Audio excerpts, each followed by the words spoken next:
আসসালামু আলাইকুম। আপনার মন খারাপ, তখন আপনি কি করবেন?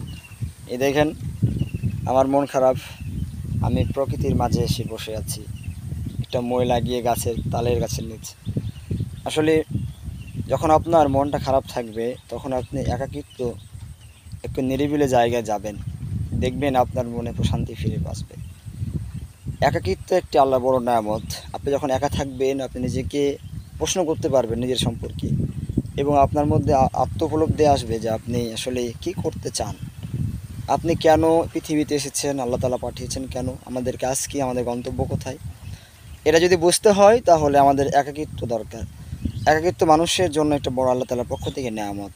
আমি অনেক সময় বন্ধুদের সাথে থাকি, যখন বন্ধুদের সাথে থাকবো না, তখন আমরা বন্ধু যেমন গুরুত্ব বুঝতে পারবো যে বন্ধু থাকা কেমন গুরুত্বপূর্ণ, ঠিক একাকিত্ব থাকা কেমন গুরুত্বপূর্ণ এটা আমাদের আখিরাতের জন্য, পরকালীন জীবনের জন্য, আগামী দিনগুলোতে আমাদের চলার জন্য পথে এটা সহায়ক ভূমিকা পালন করে।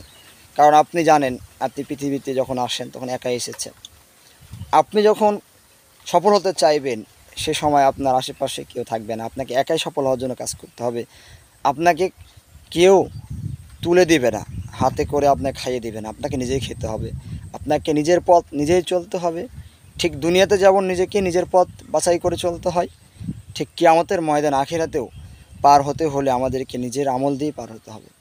তাই আমাদেরকে আল্লাহ তাআলার উপর ভরসা করে এই একাকিত্ব সময়গুলোকে উপভোগ করা দরকার। মাঝে মধ্যে নিরিবিলি জায়গায় চলে যাওয়া এবং সেখানে নিজেকে নিয়ে ভাবা, চিন্তা করা যদি আপনি করতে পারেন, তাহলে দেখবেন আপনার অশান্ত হৃদয় শান্ত হয়ে গেছে। আপনার এই মরুভূমিতে ফুল ফুটবে, গোলাপ। আপনার এই অন্ধকার মরুভূমিতে আলোর উষা অতীত হবে ইনশাআল্লাহ।